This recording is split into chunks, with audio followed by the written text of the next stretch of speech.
Hello, everyone, and welcome to this week's episode of Film Etc., the only movie review podcast you need in life. My name is Mike Webb. I'll be your host. And if you guys are new to the show, I basically review the new releases of the week and grade them on a scale from 0 to 10. This week, it'll be very interesting, though. It'll also be the most difficult one as well, because one of the movies that I'm covering this week, I got to watch it all the way back at a film festival last fall virtually. And it's going to be interesting to see what are my thoughts and all that. But the movies that I'm covering this week are Disney's Jungle Cruise, starring Dwayne Johnson and Emily Blunt, which is based off of the Disneyland ride. The Matt Damon drama Stillwater from director Tom McCarthy, who was also at the helm of the Oscar-winning Spotlight. And 9 Days, which is an indie drama which stars Winston Duke, Zazie Beetz, Bill Skarsgård, and Benedict Wong. That's the movie that I watched all the way back in the fall of last year. But anyway, guys, let's get this episode rolling.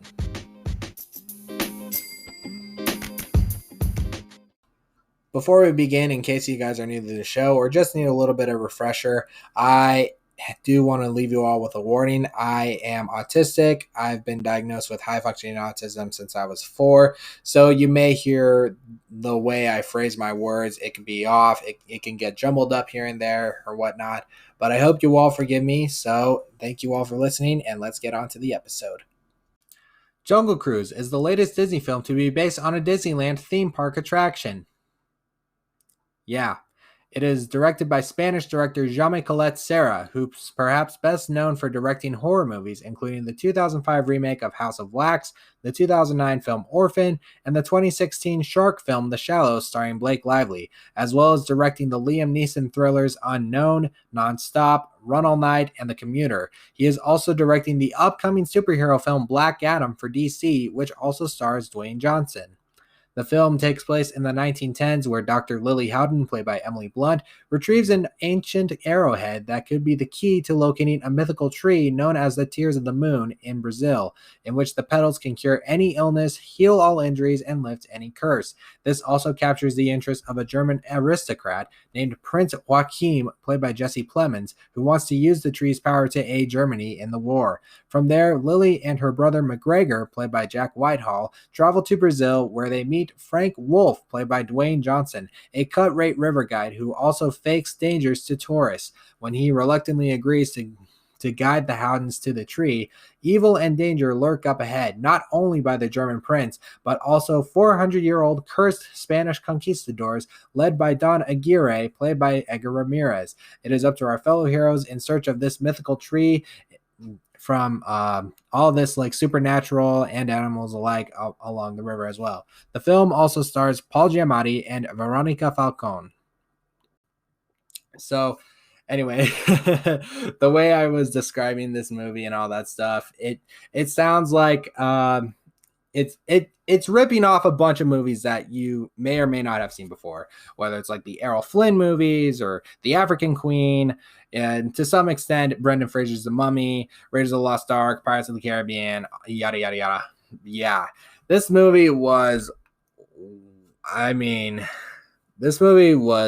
somewhat of a mess, but it's also an entertaining mess in a way. The acting, it's not very good. Let's just start off with that. The acting and the story, it's all over the place. It's trying to be like a couple different movies in one, but in actuality, you like Dwayne Johnson's character, he's kind of a rundown captain, just like takes no orders from anybody.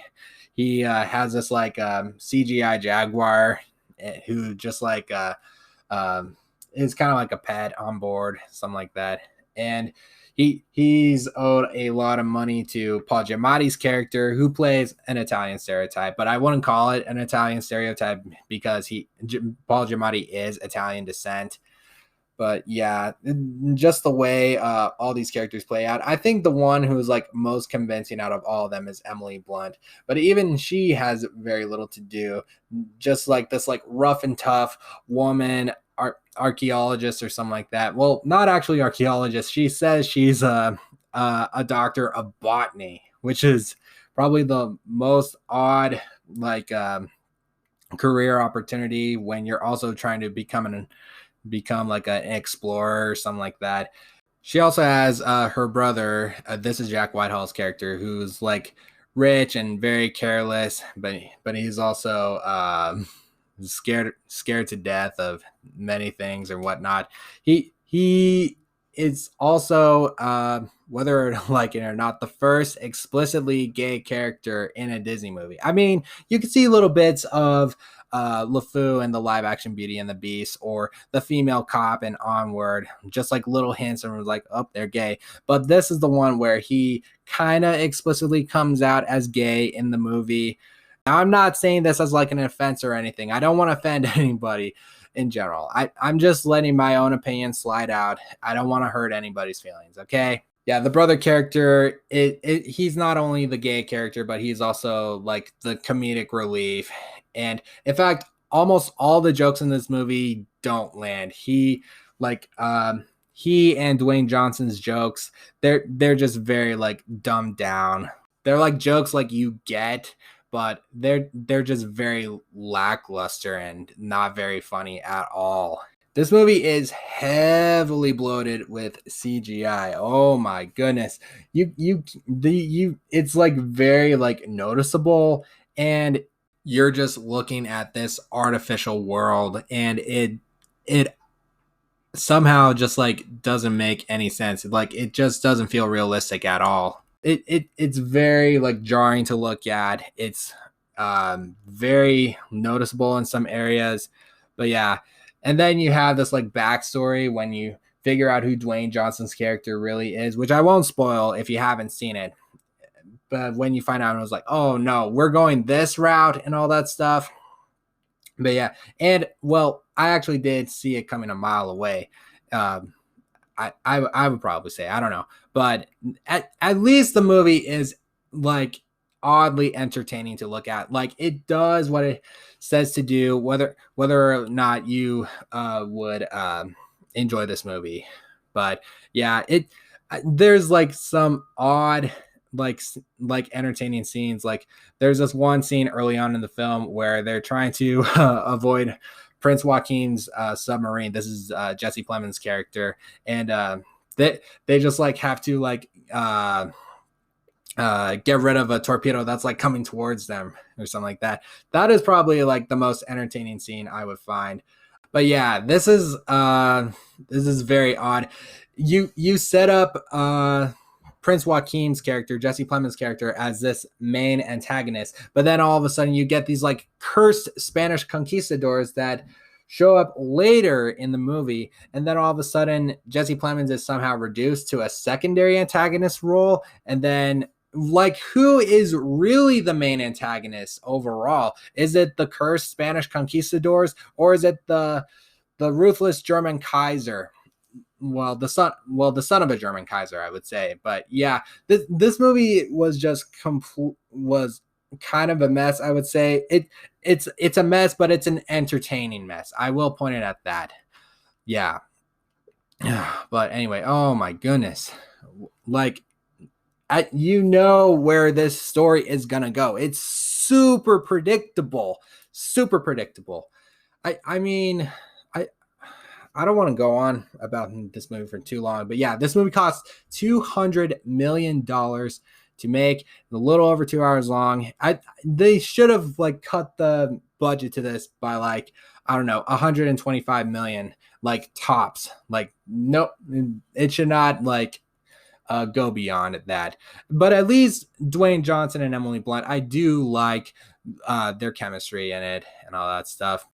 Another thing I would like to point out is the score. This is by James Newton Howard. It's not a very like a memorable score like a Pirates of the Caribbean. It's trying to like swell you in on the music and trying to like uplift you or something like that.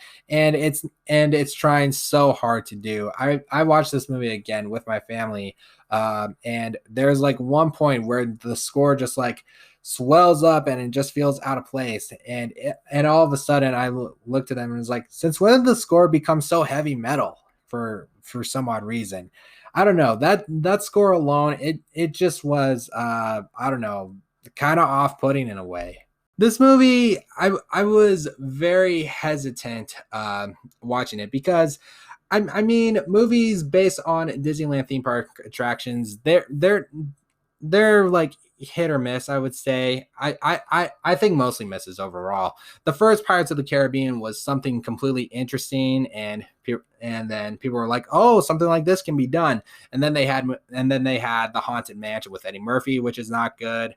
They had Tomorrowland, which is kind of a mixed bag in my opinion. But then you also have the Pirates of the Caribbean sequels, which get bloated and just like don't make any sense from sequel to sequel to sequel to that point where I'm just like, yeah, let's be done with all the Pirates of the Caribbean movies. But yeah, this is Disney trying to get people out of their buck just for a nice entertaining value. I mean, if you're going to watch this movie, and I'm probably sure most of you have, because it's not only playing in theaters, but it's also available on Disney Plus if you with Premiere Access if you want to pay the $30 fee.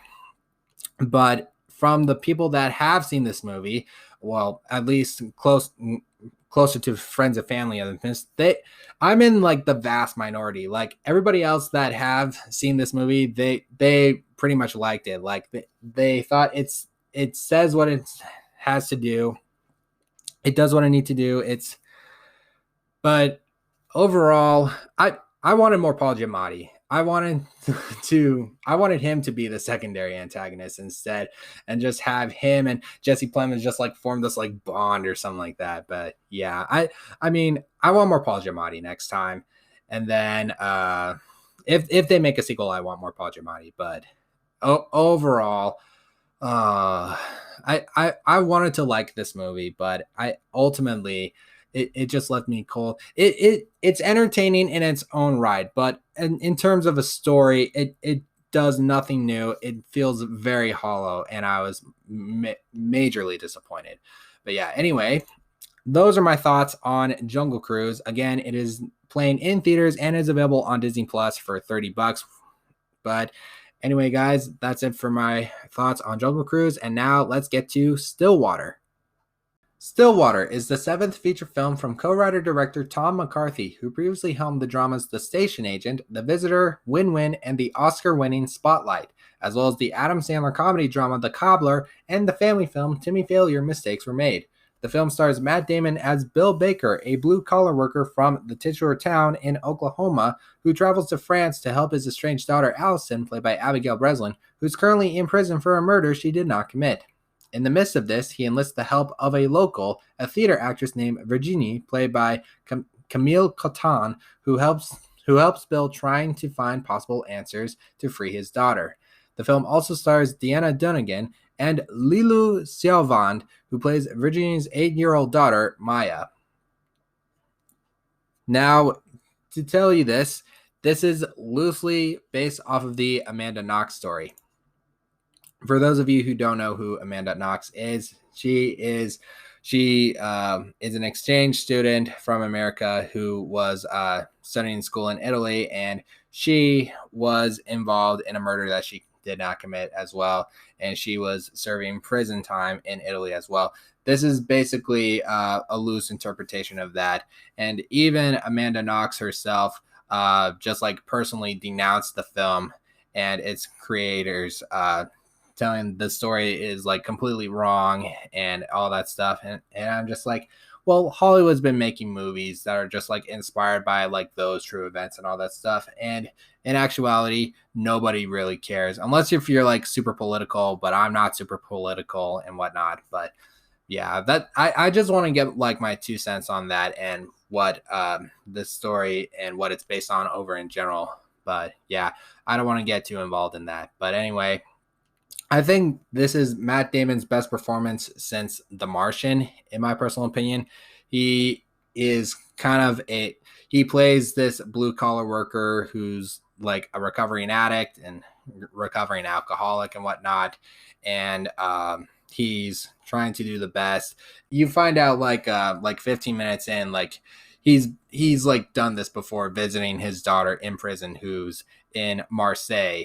This movie, it's really interesting because even though it's loosely based on the Amanda Knox story, I think Damon's acting and the direction of Tom McCarthy still what makes it like an amazing crime drama overall. I wouldn't call it amazing per se, but this was marketed as a thriller, but it plays out more like a drama. But yeah, and he helps out with the French theater actress Camille Cotin, and her character has this daughter uh, once again played by Lulu Salvad. Sorry, excuse me, but yeah, this is basically Damon's character trying to like adapt into like this outside world that he's like not too familiar with. There's like this like one brief joke of where one of the French woman's friend is like, "Did you vote for Trump?" And it was like, "No, I couldn't vote because if you're a criminal, you don't have the right to vote anymore." Abigail Breslin, she's fine in the film, but this movie is heavily centering on Matt Damon and what he's trying to do with this material overall. And I love Tom McCarthy's Spotlight. I think I called it like the best movie of 2015. And it won Best Picture at the Academy Awards, deservedly so. But this is nowhere near the level of Spotlight that I was hoping for it to be. I think the score by Michael Dana is pretty interesting. I will give it that. That's like another good positive to it.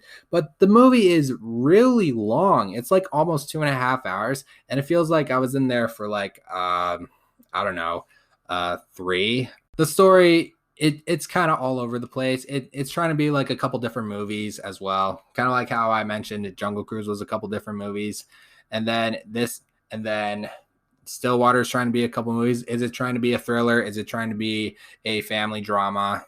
Is it trying to be a crime drama? You have no idea. But it does something interesting like 2/3 of the way through. And then you kind of get invested because the pacing drags like here and there and all that stuff. And but by the end of it, I'm just like, like I think Matt Damon's character, he is a very despicable character. But then by the end of it, I just like kind of forgave it. But then again, the ending, it wasn't a good ending in my opinion. And in fact, the biggest qualms that I have is there are some scenes that play out where like I knew where it was going to settle. It's not like completely terrible, but I was expecting this movie to be better. But overall, I again, I like Matt Damon. I like Camille Cotin. Abigail Breslin's fine. I think it's a really interesting movie. I like the little girl played by Lulu Siavand, who plays the theater actress's daughter, and and then she and Matt Damon's character just like kind of form this like special bond where she tries to learn English words, and then she teaches him French words and all that stuff. Like those scenes like are very cute. But then when it gets to like the thriller aspect, you just feel like, oh, okay, this is gonna be a little. I wouldn't like call it a little too interesting, but it gets you there. But anyway, I really don't have too much to say on this movie, but I will say though, if you are gonna go to this movie, you should go for Matt Damon's performance alone. But otherwise, and Tom McCarthy is a pretty interesting director. I haven't seen all of his movies, but from the ones that I've seen, he knows how to like tell like very humane stories and how the human spirit and the human condition. Whereas Spotlight was more like a movie about investigative journalism. This is more of kind of like a family aspect with like the crime involved and whatnot. But yeah. It is currently playing in theaters. Again, all those clips I have aside, it's way too long. There are some scenes that play out where you kind of know where it's going to go and all that stuff. And I wasn't a big fan of the ending overall. And I thought Abigail Breslin was just okay. But yeah, those are my thoughts on Stillwater. And now let's get to my review of 9 Days. 9 Days is the feature film debut of Japanese-Brazilian writer-director Edson Oda. The film takes place in a pre-existence world where an arbiter named Will, played by Winston Duke, spends his days watching the points of view of people going about their daily lives until one perishes, leaving a vacancy for a new life on Earth. Soon, several candidates, which are also unborn souls, they arrive to undergo determining their fitness and facing oblivion when they are deemed unsuitable. The process is, the title suggests, 9 days. But Will soon faces his own existential challenge in the form of the free-spirited Emma, played by Zazie Beetz, a candidate who is not like the others, forcing him to turn within and reckon with his own tumultuous past. Fueled by unexpected power, he discovers a bold new path forward in his own life. The film also stars Benedict Wong, David Rysdahl, Ariana Ortiz, Tony Hale, and Bill Skarsgård. So this was the movie that I saw back in the fall of last year. This was a movie that came out at Sundance. It was like one of the big hot titles to come out. It was like one not to miss, one that everyone should see. And I was originally going to see it at the Hamptons Film Festival, but because it was screened at like a region in a part of the United States, like it was like a part of New England, I just my internet, my computer, it just wouldn't screen for me. But luckily, though, it was also screening at the AFI Fest, and that's how I first watched this movie. But anyway, this is a really enthralling film. Like, this is one of those movies.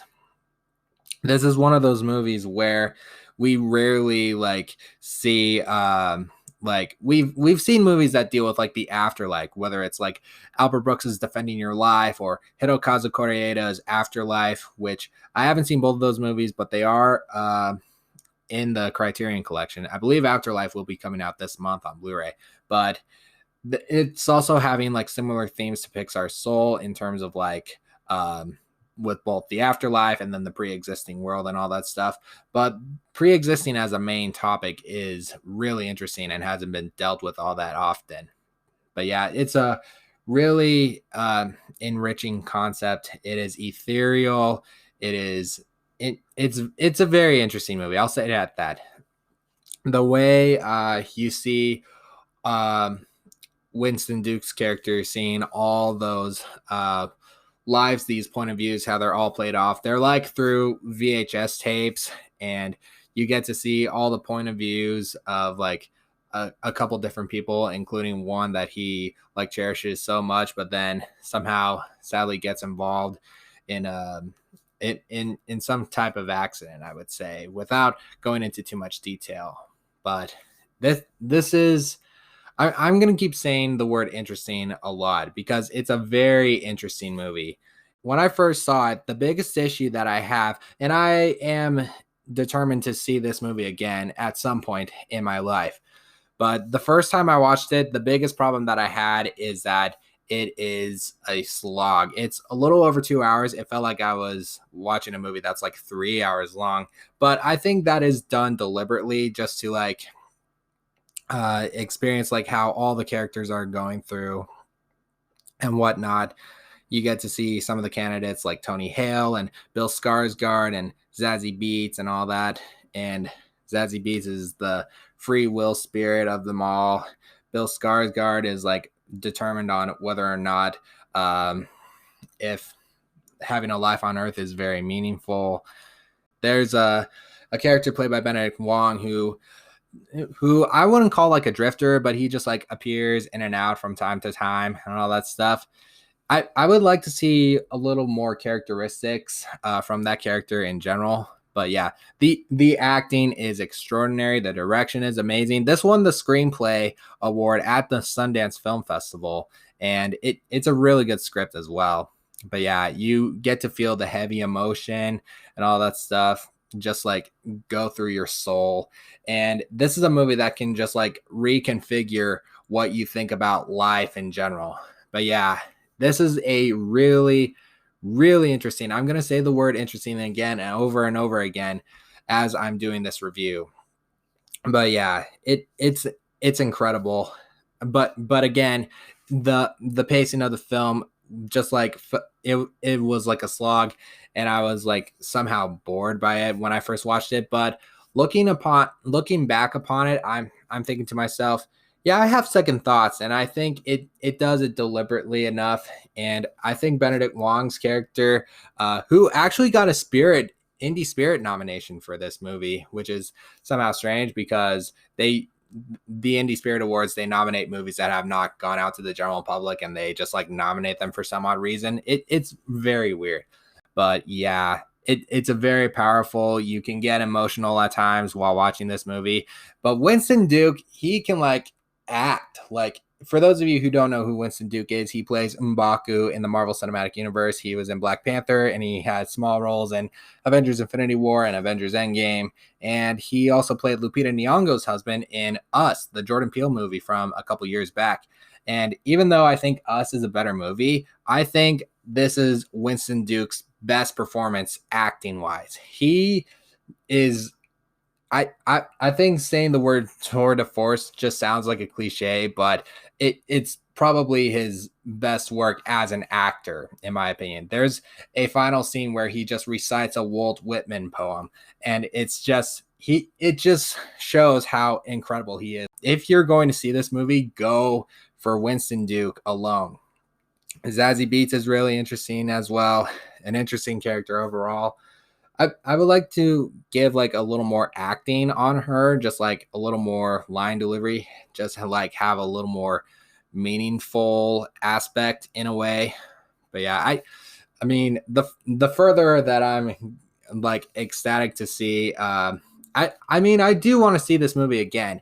Don't get me wrong. It's just I'm saying all my thoughts because the way I first saw it, like back in October. I saw this movie all the way back last October during a virtual film festival run. I'm going to keep rephrasing the words over and over again of what my overall thoughts are. But yeah, if you do go see 9 Days, it's for the cast and the craftsmanship alone. It's got really good cinematography and good editing as well.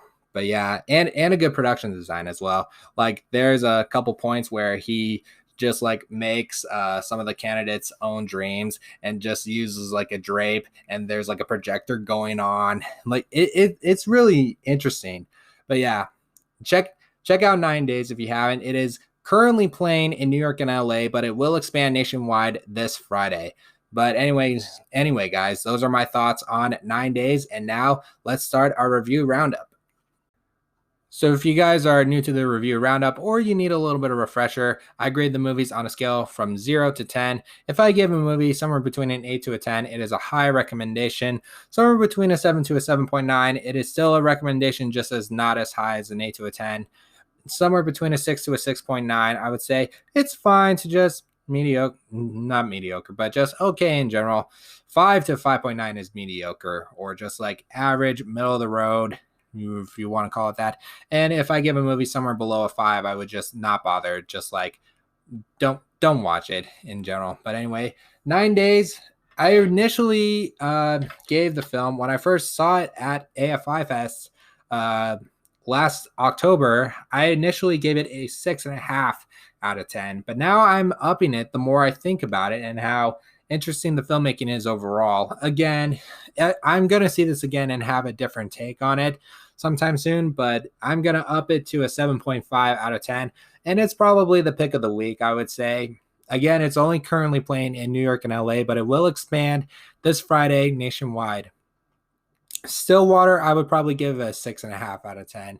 Yeah, I was at a 7 for a little bit, but then the more I thought about it, I was like, yeah, I didn't really like that ending. And Abigail Breslin is like okay in general, but not like super great or whatnot. But yeah, 6.5 out of 10, and it's very long. Again, sorry, hold on.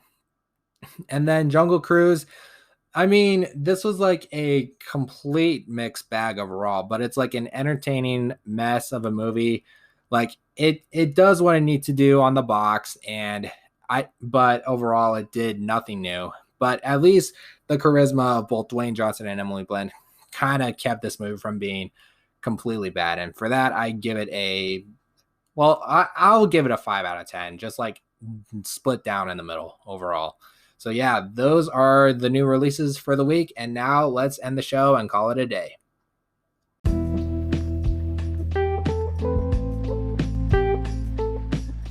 That does it for this week's episode of Film Etc. Thank you all so much for listening. Make sure you subscribe and follow the show on all the many places that we stream, including Spotify, Apple Podcasts, Google Podcasts, you name it. Please leave a 5-star review and tell your friends all about it. Spread the word of mouth. I'll be back next week with reviews of The Suicide Squad, which is kind of a follow-up to Suicide Squad, but it has a "the" in the title. Anyway, it is directed by James Gunn, who did both the Guardians of the Galaxy movies, so I'm excited for that, as well as a Val Kilmer documentary on Amazon, simply called Val. And so with that being said, you guys can follow me on social media at RealMikeWebb on Twitter, Instagram, and Letterboxd. You can also follow the show on Instagram at FilmETCcast. Thank you all so much for listening. Please stay safe. Get vaccinated if you can. Wash your hands. That Delta variant is going in strong and the numbers are rising very quickly. But until next time, I will see you all at the cinema.